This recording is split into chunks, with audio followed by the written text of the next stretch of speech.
Öyle bir proje düşünün ki herkes bu projeden bahsetsin ve hype inanılmaz noktalara gelsin. Evet, bugün sizinle beraber Sidus projesini inceliyoruz ve teknik detaylarına bakıyoruz. Hiç vakit kaybetmeden videoya geçelim.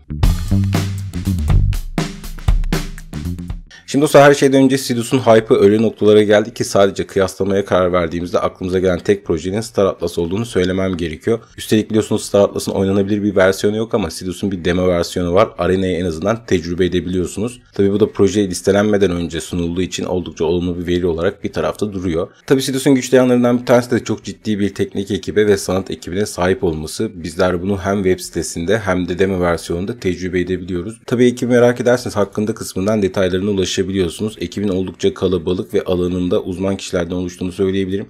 Tek tek incelediğinde aşağı yukarı hepsinin 10 yıllık bir deneyimi olduğunu minimum ve alanlarında birçok projede yer aldıklarını görüyorsunuz. Bu anlamda ekibin de oldukça sağlam olduğunu söylemekte fayda var. Dilerseniz tek tek buradan teknik detaylarına ulaşabiliyorsunuz. Linkin hesaplarına kadar tüm verilerini inceleyebiliyorsunuz. Ekip oldukça sağlam. Tabii teknik detayları incelemeden siteyi incelemeye kalkarsanız hero koleksiyonları, marketplace'in, akademinin, farming'in ve starter'ın henüz aktif olmadığını göreceksiniz. Bunun sebebi de oldukça basit çünkü tokenlar henüz piyasaya sürülmedi ve yol haritasında bu teknik detaylar da verilmiş. Şimdi bizler yatırımcı gözüyle baktığımız için bizim için önemli olan kısım teknik veriler. Bunun için de white paper tarafına gidiyorum. Dilerseniz roadmap kısmında da yol haritasını inceleyebilirsiniz. White paper tarafında benim için önemli olan token ekonomisi ve vesting periyodu. Initial market cap olsun, token fiyatları olsun, tokenların dağıtımı olsun, bu tarz bilgilere ihtiyacımız var ki token'ın aslında karlı olup olmayacağını da buradan hesaplayabiliriz. Şöyle birazcık aşağı indiğimde şimdi dostlar, token ekonomisi tarafına geldiğimizde iki farklı token'ın olduğunu görüyoruz. Bu tarz oyunlarda bizim oldukça alışık olduğumuz bir tablo bu. Bir tanesi gaming token arkadaşlar, oyun içerisindeki ekosistem token olarak geçiyor. Diğeri ise DAO token. Dolayısıyla sizler bunun ön satışına katıldığınızda hem Snake hem de Sidus token alacaksınız diye tahmin ediyorum. Bu arada white paper'ında ve listelenecekleri launchpad'lerde vesting periyotlarına ulaşamadım. Bu teknik detay paylaşılmamış. Ama IGO fiyatları belli. Sidus token'ın tanesi 0,0018 centken Snake token'ın tanesi 0,18 cent olarak belirtilmiş. Token dağıtımına baktığımda benim ilk dikkatimi çeken takımın kendine ayırdığı paylar oldu. Sidus tarafında oldukça mütevazi davranmışlar. 6.5'lik bir rakam duruyor ki bu inanılmaz düşük bir rakam. Ama Snake tarafına baktığımızda ise %21'lik bir kısmı kendilerine ayırdığını görüyoruz ki bu rakam oldukça fazla. Dolayısıyla Sidus tarafında birazcık içim rahatken Snake tarafında oldukça fazla token aldıklarını görüyorum. Bizler private'dan sadece Sidus mu alacağız yoksa Snake de mi alacağız bunu bilemiyorum. Ama Snake alacaksak Snake tarafında takımın oldukça ciddi miktarı elinde tuttuğunu görüyorum. Bu aslında hoş bir şey değil. Şimdi takımdaki anormallikten sonra partnerler ve danışmanlara verilen ücretlere de bakılması gerekiyor. %3'lük bir kısım var. Hem Sidus'ta hem de Snake tarafında %3 verilmiş. Bu oldukça iyi ama dikkatimi çeken diğer bir husus, çok fazla bir ön satışın olduğunu görüyoruz. Özellikle gördüğünüz gibi seed round'u gerçekleşmiş, private round'u gerçekleşmiş. Ondan sonra pre-public round denen bir round daha var ki %8.5'lik bir kısım burada satılmış. Dolayısıyla hem Snake'den hem de Sidus'tan ön satışlar gerçekleşmiş. Burada dikkat etmemiz gereken şey şu. Şimdi bu tabloya baktığımızda ortalama %20'lik kısmının ön satışlarda satıldığını görüyoruz ki bu arkadaşların bizden daha uygun fiyatları bu token'ı satın aldığına eminim. Dolayısıyla listelemede rakiplerimizin eline ne kadar token geçeceğini bilmediğimiz için bizler sağlıklı bir değerlendirme yapamıyoruz. Ama projenin hype'ı çok yüksek olduğu için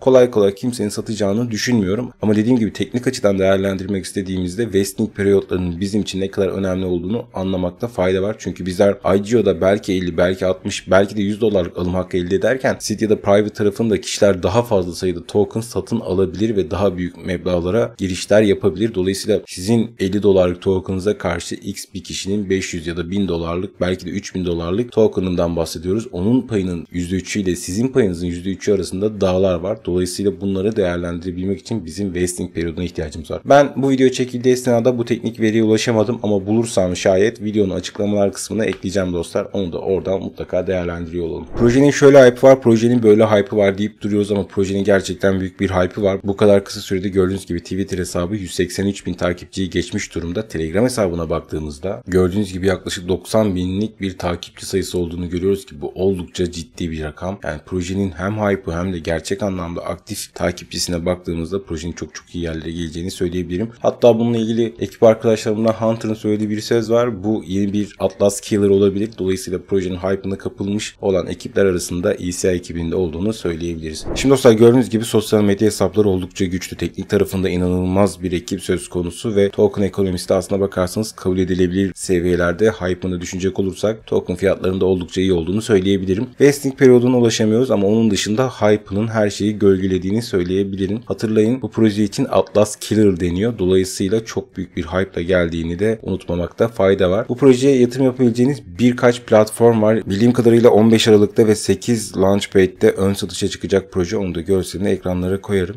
Dediğim gibi fiyatları belli, token ekonomisi belli, hype'ı belli, sosyal medyadaki gücü belli. Projenin gümbür gümbür geldiğini ve gerçekten bir Atlas Killer olabileceğini söylemekte fayda var. Şimdi dostlar, sizlere 2 tane güzel haberim var. 2 tane Glam.io linki vereceğim. Bir tanesinden tamamen ücretsiz bir şekilde Sidus satın alma şansı kazanırken diğerinden küçük bir meblağlık bir yatırım yapmanız gerekiyor. Ama herhangi bir stake şartı yok. Onu da baştan söyleyeyim. Öncelikle ekranda gördüğünüz linki ben açıklamalar kısmında bırakacağım. Bu ekranda gördüğünüz linki tıkladığınızda sizi Glam.io sayfasına götürecek ve Glam.io'yu biliyorsunuz Twitter'ınızla bağlanıp buradaki görevleri tamamlamanız yeterli. Buradaki görevleri tamamladığınızda 50 kişiden biri olursanız $500 alım hakkı elde ediyorsunuz. Bunun $250 Snake, $250 da Sidus olarak sizlere sunulacak. Bu oldukça iyi. Diğer Glam.io linkinin ise 5 günü var bu video çekildiği tarihten itibaren. Bu çekilişe katılmak için cüzdanlarınızda 250 adet NFT Stars token'dan tutmanız gerekiyor. Herhangi bir stake yapma şartınız yok. 250 adet token tuttuktan sonra gördüğünüz gibi buradaki görevleri yerine getirmeniz gerekiyor. Bu görevlerle takip, retweet, işte Telegram grubuna katıl gibi görevler oldukça kolay görevler olduğunu da söylemekte fayda var. Evet, gönül ister ki Sidus'tan uzun uzun bahsedeyim ama aslında bahsedecek çok da bir şey yok. Projenin hype'ı zaten tüm teknik verilerini gölgelemiş durumda. Dolayısıyla kazançlı olacağına ben kesin gözüyle bakıyorum. Çok ciddi rakamlar görebiliriz. Benim tahminim bir 100x'in üzerine atacak kendine. Ama dediğim gibi bunu alabileceğiniz 8 Launchpad var. Benim paylaştığım linklerden de bir alım şansı yakalarsanız muazzam olur. Bence mutlaka değerlendirin. Evet dostlar, bu video sizler için faydalı olduysa, bu tarz içeriklerin devamının gelmesini istiyorsanız lütfen bu kanala abone olarak hem bana hem de İsa ekibine destek olun. Videoyu beğendiyseniz like butonuna basın.